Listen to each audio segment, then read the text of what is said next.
दोस्तों, इस दुनिया में ताकतवर मनुष्य को ही यहाँ जगह मिलती है, कमजोरों की यहाँ कोई जगह नहीं। यह बात आपने सुनी ही होगी और इस बात से आप भली भांति परिचित भी होंगे। इस बात में कोई शक नहीं कि पुराने जमाने में जो लोग हुआ करते थे वह आज के जमाने की इंसानों से कहीं ज्यादा ताकतवर थे। और ऐसा इसलिए है क्योंकि वे लोग जिंदा रहने के लिए खाना खाते थे और आजकल के लोग सिर्फ जीभ के स्वाद के लिए खाना खाते हैं।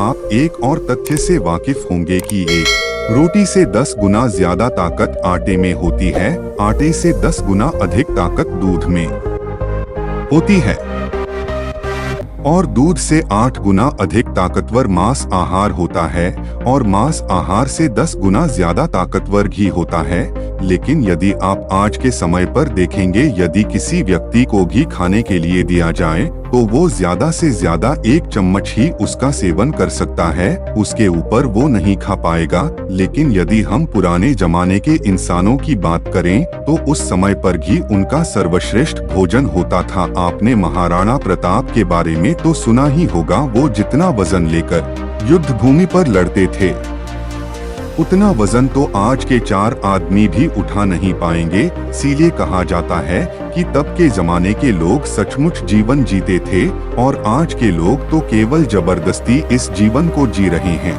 इस कहानी को आपको बहुत ही ध्यानपूर्वक सुनना और समझना होगा। इस कहानी की हर एक सीख को अपने जीवन में उतारना होगा, तभी इस कहानी का मकसद पूरा हो सकेगा। क्योंकि इस कहानी में कुछ ऐसे रहस्य हैं, कुछ ऐसी बातें हैं जिसे जानने के बाद आपको ये एहसास होगा कि आपका सबसे बड़ा धन क्या है। आपका सबसे बड़ा ऐश्वर्य हमारा स्वास्थ्य ही है। तो चलिए कहानी शुरू करते हैं।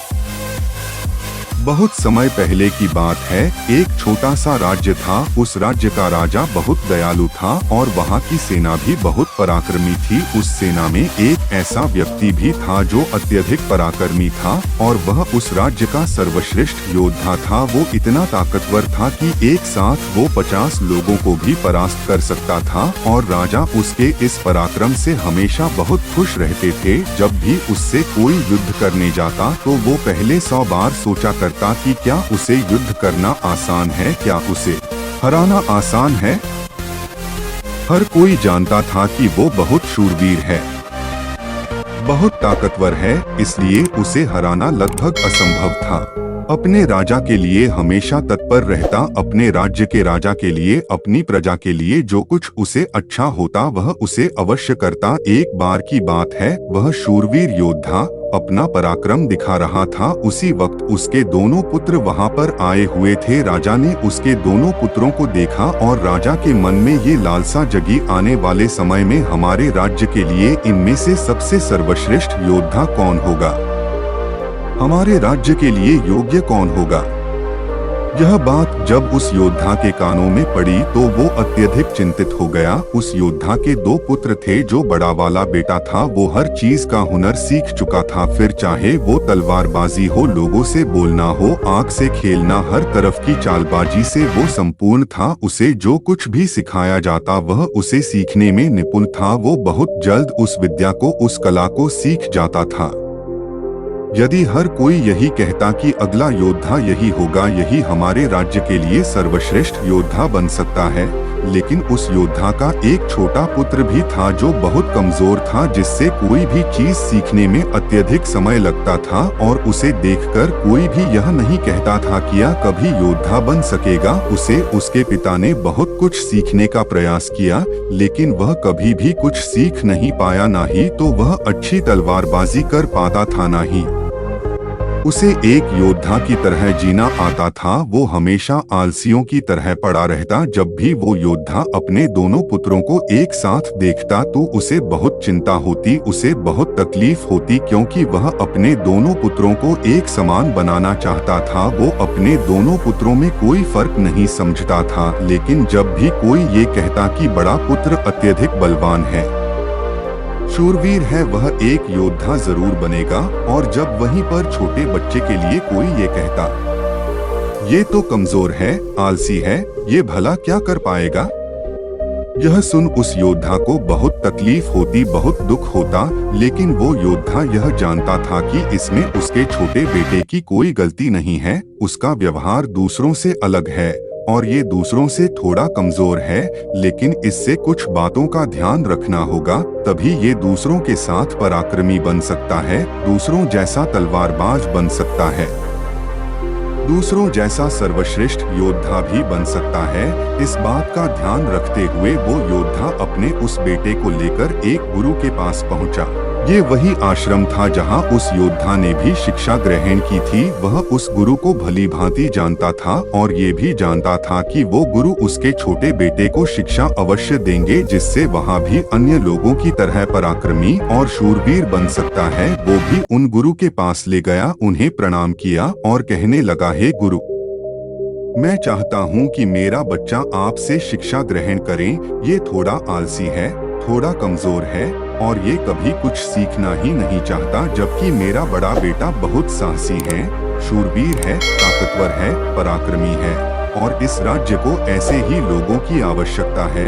लेकिन मेरा ये छोटा बेटा, जो कि मेरी चिंता का कारण बना हुआ है, मैं चाहता हूँ कि अभी पराक्रमी बने, शूरवीर बने, ताकतवर बने, ताकि इस राज्य का हर कोई इसके भी गुण गाए। मैंने बहुत प्रयास किए, मैंने कई तरह के उपाय भी किए ताकि अपने जीवन में कुछ कर सके, कुछ सीख सकें, लेकिन ये कभी कुछ सीखना ही नहीं चाहता। मैं चाहता हूँ कि मेरे दोनों पुत्र एक बराबर, किसी में कोई कमी ना, इन दोनों को एक बराबर अधिकार मिले, लेकिन यह अपने आलस के कारण, अपनी कमजोरी के कारण हमेशा पीछे रह जाता है। मैंने इसे कई बार समझाया, लेकिन यह है कि मेरी बातों को मानता ही नहीं। मैं अपने दोनों बेटों में कोई भेदभाव नहीं रखना चाहता, मैं दोनों को एक बराबर बनाना चाहता हूँ। उस योद्धा की ये सारी बातें सुनकर वह गुरु उस योद्धा से कहते हैं, मैं जानता हूँ तुम्हारे पुत्र को क्या तकलीफ है, मैं इसे वैसा ही बना दूंगा जैसा तुम चाहते हो, लेकिन इसके लिए तुम्हें इसे कुछ दिन के लिए मेरे पास यहाँ पर आश्रम में छोड़ना होगा। और मैं तुम्हें यकीन दिलाता हूँ कि जब तुम वापस इसे लेने जाओगे तो तुम्हें तुम्हारा यह पुत्र इस प्रकार नहीं दिखेगा। इसकी जगह पर तुम्हें वो पराक्रमी, वो ताकतवर बेटा मिलेगा जैसा तुम चाहते। वह गुरु अत्यधिक आत्मज्ञानी थे, बस उस योद्धा के पुत्र को देखकर यह समझ चुके थे कि उसे क्या तकलीफ है और उसे किस तरह से ठीक किया जा सकता है, उसे किस तरह से पराक्रमी बनाया जा सकता है, क्योंकि आखिर वो एक ऐसे योद्धा का पुत्र है जिसे अभी तक कोई हरा नहीं सका था। बस उसे इस बात का एहसास करवाना ही काफी था। उस गुरु के कहने पर अपने पुत्र को वहीं पर छोड़कर वापस अपने घर की ओर लौट जाता है। उसके बाद उस योद्धा का वह पुत्र एक शिष्य बनकर उन गुरु के आश्रम में रहने लगता है, वहाँ के सारे कामकाज करने लगता है, वहाँ पर वो सीखने लगता है, समझाने लगता, और इसी प्रकार कई दिन बीत जाते हैं। और एक दिन सही समय आने पर वह गुरु उस योद्धा के पुत्र से कहते हैं, चलो आज मैं तुम्हें कुछ दिखाना चाहता हूँ। इतना कहकर वह गुरु उस योद्धा के पुत्र का हाथ पकड़ लेते और उसे लेकर एक पहाड़ी की ओर ऊपर की ओर बढ़ चलते। उस पहाड़ी के ऊपरी छोर पर ले जाकर वह गुरु उस पुत्र से कहते हैं, आज मैं तुम्हें कुछ सिखाने वाला हूँ पुत्र, तुम्हें ध्यान से सीखना होगा, क्योंकि यदि तुमने आज ये बात नहीं सीखी तो तुम अपने जीवन भर कुछ नहीं कर पाओगे, कुछ नहीं सीख पाओगे और हमेशा लोग तुम्हें कमजोर और असहाय समझेंगे और उसी दृष्टि से तुम्हें देखा जाएगा। धीरे धीरे कई दिन बीत चुके हैं और अब तुम्हारे घर जाने का वक्त भी करीब आ चुका है, इसलिए आज मैं तुम्हें यहाँ पर लेकर आया हूँ ताकि मैं तुम्हें सिखा सकूं, यह समझा सकूं कि तुम इस धरती पर क्यों आए, तुम्हारे आने का क्या कारण है। इतना कहकर वो गुरु उस पुत्र को ऊपर की ओर इशारा करते हुए कहते हैं, ऊपर ध्यान से देखो उस चील को। उस चील ने अपने पंजों में अपना नवजात शिशु रखा हुआ है। वह चील ऊपर की ओर बढ़ती चली जा रही थी, इतनी ऊंची जाती कि बादलों को चीरकर ऊपर बढ़ती ही चली जाती और वहां पर जाकर वो अपने बच्चे को छोड़ दे। यदि वो छोटा सा बच्चा डर गया, उसे यह समझ नहीं आ रहा था क्या आखिर उस चील ने अपने ही बच्चे को इस तरह से नीचे क्यों फेंक दिया। गुरु और शिष्य दोनों इस दृश्य को बड़े ही ध्यानपूर्वक देख रहे थे। जैसे ही उस चील ने अपने उस बच्चे को नीचे की ओर छोड़ा, वो बच्चा तेजी से एक पत्थर की भांति नीचे की ओर गिरता चला जा रहा था।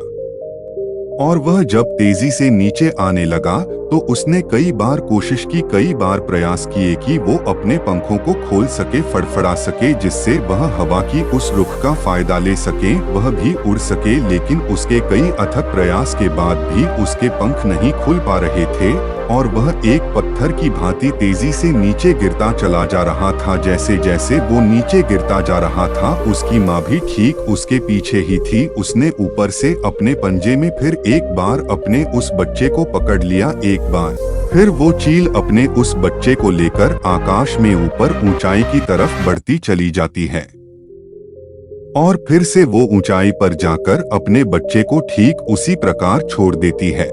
यह देख उस बच्चे को कुछ समझ नहीं आ रहा था कि आखिरी चील अपने बच्चे के साथ ऐसा क्यों कर रही है। यदि उसके बच्चे को कुछ हो गया तो फिर क्या होगा। चील लगातार इसी प्रक्रिया को दोहरा रही थी। गुरु अपने उस शिष्य का हाथ पकड़ते हुए बस पेड़ की ओर आगे बढ़े जहां पर वह चील रहा करती थी और उस जगह को दिखाते हुए वह गुरु उस पुत्र से कहते हैं कि इस जगह को ध्यान से देख लो। ठीक इसी जगह पर वह चील और उसका बच्चा इस पेड़ पर रहते हैं। तुमने एक बात और गौर की, इस पेड़ पर तुम्हें अनेकों फूल देखने को मिल रहे होंगे, लेकिन जहाँ पर ये चील और इसका बच्चा रहता है वहाँ पर तुम्हें एक भी फूल नजर नहीं आएंगे, क्योंकि फूल बड़े ही कोमल होते हैं। और वह चील चाहती तो इन फूलों को अपने साथ जहाँ पर रहती है उसे रख सकती थी, लेकिन वह जानती है कि फूलों में रहकर उसका बच्चा एक पक्षी बनेगा, लेकिन जब वह कांटों वाले घोंसले में रहेगा तभी एक चील बन पाएगा। और एक चील के बच्चे को हर तरह की यातनाएं बचपन से ही सहनी पड़ती है ताकि वह अन्य पक्षियों की तरह कोमल ना बने, क्योंकि वह एक चील का पुत्र है और उसे चील की तरह अपना जीवन व्यतीत करना है। यदि वो बाकी पक्षियों की तरह बनेगा तो उसमें चील वाले वो स्वभाव नहीं होंगे और ना ही उसे कोई चील का पुत्र कह सकेगा। ठीक इसी प्रकार तुम भी एक शूरवीर योद्धा के पुत्र हो। यदि तुम चाहो तो अन्य लोगों की तरह अपना जीवन व्यतीत कर सकते हो, तुम फूलों का आनंद ले सकते हो, लेकिन तुम एक योद्धा के पुत्र हो, इसलिए तुम्हें भी कांटों की राहों पर चलना ही होगा। इन कांटों की राह पर चलकर ही तुम अपने आप को मजबूत बना पाओगे, अपने आप को शूरवीर और पराक्रमी बना सकोगे। ठीक वैसा ही ये चील भी कर रही है, वह भी अपने पुत्र को पराक्रमी और शूरवीर बना रही है। वो अपने बच्चे को उड़ान भरना सिखा रही है। वह बार बार जाकर अपने बच्चे को इसीलिए नीचे पटक रही है ताकि उसका बच्चा खुद ब खुद उड़ान भरना सीख ले। जब भी चील किसी को जन्म देती है तो हर बार उसे वही सिखाना चाहती है जो उसने सीखा है। वह एक चील होने का उसे एहसास कराना चाहती है, किंतु यदि वही पुत्र किसी और पक्षी के घर पर जन्म लेता तो उसे इस तरह की यातनाएं ना सहनी पड़ती, उसे इस तरह से किसी भी क्रिया से ना गुजरना पड़ता। वह फूलों के घोंसले में रह सकता था, वह फूलों में पैदा होता और फूलों में ही खत्म हो जाता। लेकिन चील के बच्चे का एक नियम होता है, एक नियति होती है कि नियति उसे तभी जिंदा रखेगी जब वो पराक्रमी होगा, शूरवीर होगा और उसे वो सारे हुनर, वो सारे पराक्रम सीखने ही होंगे। ठीक उसी प्रकार तुम भी एक शूरवीर योद्धा के पुत्र, एक पराक्रमी योद्धा के पुत्र हो, इसलिए तुम्हें भी वह हुनर सीखना ही पड़ेगा, अन्यथा अन्य पक्षियों की तरह तुम भी अपने जीवन में कुछ नहीं कर पाओगे। तुम भी एक दिन फूलों में जीकर फूलों में ही मर जाओगे। ये सब देखकर वो पुत्र उन गुरु के चरणों में गिर पड़ा, उन्हें प्रणाम की और कहने लगा, हे गुरुदेव, मुझे अपनी गलती का एहसास हो चुका है। मुझे यह पता चल चुका है कि मैं एक शूरवीर योद्धा का पुत्र हूँ और मुझे अपना जीवन इसी तरह से जीना है, मुझे इस हुनर को सीखना ही होगा। इतना कहकर वह गुरु और शिष्य वापस आश्रम की ओर लौट जाते हैं। वहां पहुंचने के बाद वह गुरु अपने उस शिष्य से कहते हैं, मैं तुम्हें कुछ ऐसी बातें बताने जा रहा हूं जिससे तुम्हें अपने जीवन में उतारना होगा। यदि तुम इन बातों को अपने जीवन में उतार लेते हो और इसे तुम्हें जीवन भर याद रखना होगा, जो कुछ तुमने अभी उस चील से सीखा है वह तुम्हारे लिए एक ऐसी सीख है जिससे तुम्हें कभी नहीं भूलना चाहिए, लेकिन तुम एक चील नहीं हो और चील की बच्चों की तरह तुम इन ज्ञान को भी अर्जित नहीं कर सकते। आखिर तुम एक इंसान हो और तुम्हें इंसानों की तरह ही अपने शरीर को बनाना होगा। आज मैं तुम्हें कुछ बातें बताने जा रहा हूँ जो तुम्हें अपने घर जाकर करनी होगी, जिससे तुम एक पराक्रमी योद्धा बन सकोगे और अपने शरीर को स्वस्थ रख पाओगे। क्योंकि एक शूरवीर हमेशा अपने शरीर का ध्यान रखता है, वो हमेशा अपने शरीर को चुस्तीला और फुर्तीला बनाए रखता है, जिसके कारण वो कभी बीमार नहीं पड़ता। तुम्हें भी इस बात का ध्यानपूर्वक ध्यान रखना होगा।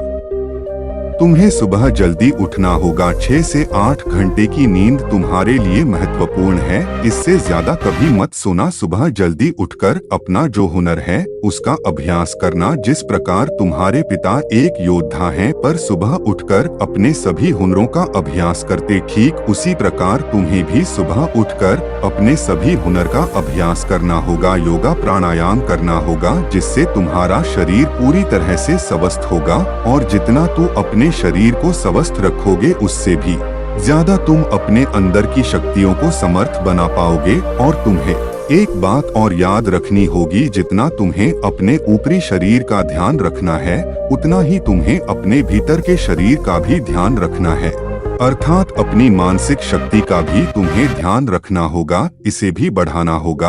और ये मानसिक शक्ति तुम्हें ध्यान से मिलेगी, इसलिए हमेशा ध्यान करना, हमेशा सुबह उठकर प्राणायाम करना, हमेशा सुबह उठकर योगा करना, यह तुम्हें मजबूती प्रदान करेंगे। और यदि इसके बाद भी तुम सुबह जल्दी नहीं उठ पाते, तुम इस आदत को नहीं अपना पाते, तो मेरा एक और सबक याद रखना। जिस दिन तुम उठने में लेट हो जाओ, अर्थात जितना समय तुम देरी से उठो अपने शरीर पर उतने ही कोड़े मरवाना। जब तुम यह क्रिया 4 से 5 दिन करोगे तो तुम खुद ही अपने आप में वो बदलाव देख पाओगे कि तुम अपने आप ही अपने समय पर उठना शुरू कर पाओगे।